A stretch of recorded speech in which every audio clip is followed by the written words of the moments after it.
If you've been spending a lot more time in front of the TV these days, you may have noticed a shift in advertising. With COVID-19 lockdowns, marketing campaigns had to be rewritten overnight.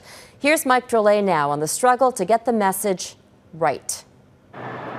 By the time Canadians were being told to shut their doors and isolate, Tim Horton's marketing team was already turning their massive advertising ship around.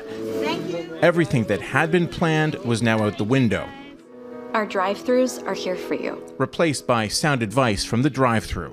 I can use an example of a natural disaster. When the hurricane hits, nobody does any advertising. But the hurricane passes in 2 or 3 days. The problem is this hurricane is taking 12 weeks to pass by.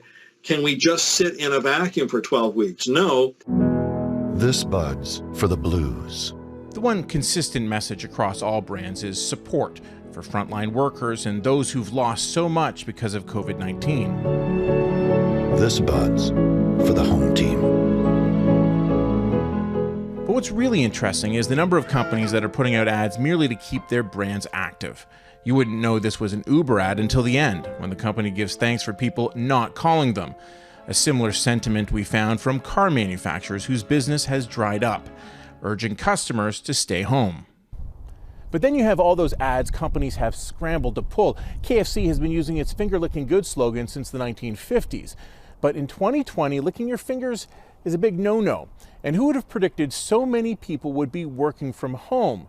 Coors Light and its official Beer of Working Remotely campaign would suggest Coors had an inkling, except those ads, which are no longer running, were produced months ago and were aimed at U.S. college basketball fans. But separated, we are today more united than ever. Tone is everything right now. No company wants to look insensitive, or even worse, opportunistic. It's a super fine balance between, trying to use this for commercial gain versus trying to just stay in touch with Canadians and reassure that we're here for Canadians, I think is one thing, versus trying to, squeeze more commercial value out of people at a time like that. I think that's where you cross a line. And don't expect that to change anytime soon, at least not as long as we're in isolation. Mike Drolet, Global News, Toronto. With stay-at-home orders in place, it's easy to find an excuse to wander into the kitchen where the recipe for packing on the pounds lurks in every cupboard. Tonight, Reggie Cecchini looks at ways to watch your waistline and help flatten your curves during the pandemic.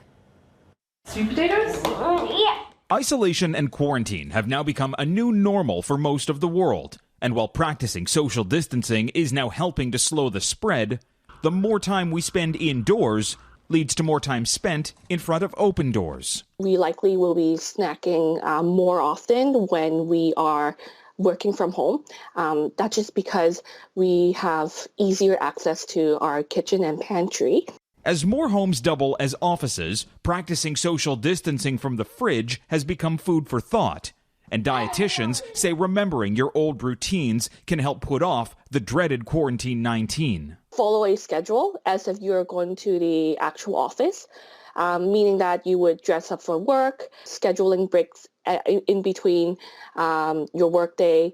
Big changes in life can often weigh on us. The freshman 15 is a lesson most college students learn when they're left to their own devices. And while adults may not be binging on boxed mac and cheese and 99-cent ramen, we are pushing it to the extreme. We've had cookies and pizza and 2 bottles of wine, and we've had Cheez-Its, fried chicken, and we're feeling fine. But while it's tempting to dip into the treat cupboard or bake up a storm, it could lead to some regret down the road. It becomes more stressful when it starts affecting our sleep or when we're waking up and we're not feeling good about ourselves or our appearance or our energy levels. Experts say getting up and out in a safe manner, even for 20 minutes a day, can stop you from having to pop a new hole in your belt. People need to look at this as a time to take advantage of and get themselves into a better place so when this time expires, we're able to kind of jump back into the workforce and, the environment that we're used to being in. Emotions often run high in times of stress, and that can lead to unwanted binging. And with no certainty over when this will end, there may not be a rush to get that summer body. But that doesn't mean we shouldn't practice safe snacks. When does it become too much? When it starts affecting you mentally or physically. A delicate balance of feeding our need to feel normal without overindulging. Reggie Cecchini, Global News, Washington. There's so much information surrounding coronavirus out there now. We know you have questions. Email your questions at globalnews.ca. Tune in to Global National or go to globalnews.ca/coronavirus now to find the answers.